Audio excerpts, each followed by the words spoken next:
હરે કૃષ્ણ. તો આજે આપણે જોઈશું કર્મ કોને કહેવાય, વિકર્મ કોને કહેવાય અને અકર્મ કોને કહેવાય. જે શાસ્ત્ર અનુસાર કર્મ કરવામાં આવે છે, એટલે કે શાસ્ત્રના દિશા નિર્દેશ અનુસાર કાર્ય કરવામાં આવે છે, એને કહેવાય કર્મ. જેવી રીતના સત્ય વચન બોલવું જોઈએ, જૂઠું ના બોલવું જોઈએ, પોતાના ધર્મનું પાલન કરવું જોઈએ. પોતાનું ધર્મનું પાલન એટલે કે બ્રાહ્મણે પોતાનું કર્તવ્ય નિભાવવું જોઈએ, ક્ષત્રિય પોતાનું કર્તવ્ય નિભાવવું જોઈએ, વૈશ્ય પોતાનું કર્તવ્ય નિભાવવું જોઈએ અને જે શૂદ્ર છે એને પોતાનું કર્તવ્ય નિભાવવું જોઈએ. કોઈ જીવને પીડા ન આપવી જોઈએ.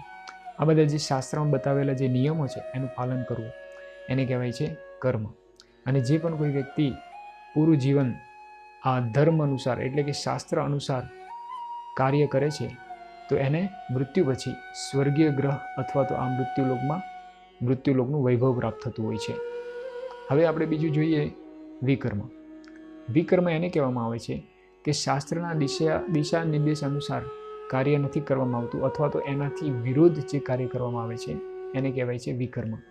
એટલે શાસ્ત્રમાં જેની મનાઈ કરેલ છે, જેવી રીતના દારૂ ના પીવું જોઈએ, જુગાર ન રમવું જોઈએ, પરસ્ત્રી સંગ ના કરવો જોઈએ, માંસાહાર ન કરવું જોઈએ, બીજા જીવોને હિંસા ન કરવી જોઈએ.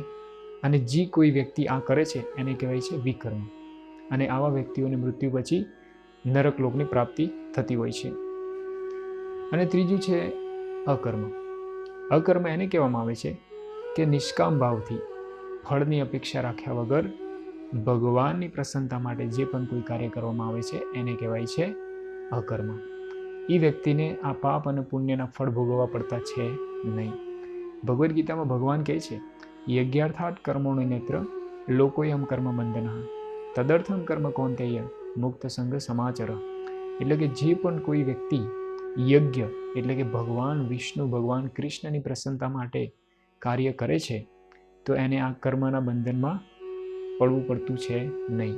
અને એ વ્યક્તિ મુક્ત સંગ સમાચર એટલે એ વ્યક્તિ આ જન્મ મૃત્યુના ચક્કરમાંથી મુક્ત થઈને ભગવાનના ધામમાં જવા માટે અધિકારી બની જતો હોય છે.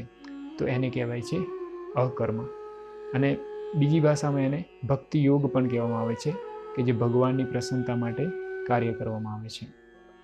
તો આપણે પ્રયાસ કરવો જોઈએ કે આપણે અકર્મ થઈને કોઈ પણ કાર્ય કરીએ, જેથી કરીને આપણે જન્મ મૃત્યુના ચક્કરમાં જે પડી રહ્યા છીએ આ પાપ અને પુણ્યના કારણે એમાંથી આપણે બચી શકીએ. એટલે કે ભગવાનની પ્રસન્નતા માટે આપણે કાર્ય કરવું જોઈએ.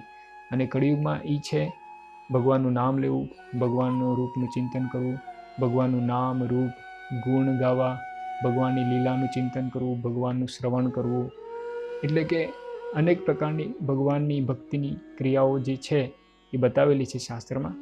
અને કળિયુગમાં પ્રધાન છે ભગવાનનું નામ લેવું અને ભગવાન માટે કર્મ કરવું.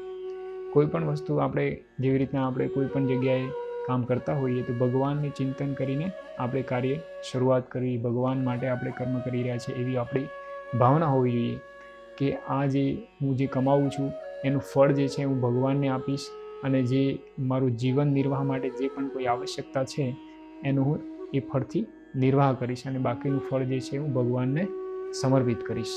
અને ભગવાનનું ચિંતન હંમેશા કરવું જોઈએ. જ્યાં આપણે કામ કરતા હોઈએ, ઘરમાં કરતા હોઈએ અથવા તો બહાર કરતા હોઈએ, કોઈ જગ્યાએ જોબ કરતા હોઈએ તો પણ આપણું કેન્દ્રબિંદુ ભગવાન હોવું જોઈએ. હંમેશા હર સમય આપણે ધીરે ધીરે આની આદત પાડશું તો ધીરે ધીરે આપણે આ આદત જે છે આપણું જીવન બની જશે અને આપણે આ જન્મ મૃત્યુના ચક્કરમાંથી નીકળવાનો આપણે કાર્ય જે છે આપણો જે ઉદ્દેશ્ય જે છે એ સફળ થશે. તો એને કહેવાય અકર્મ. હરે કૃષ્ણ.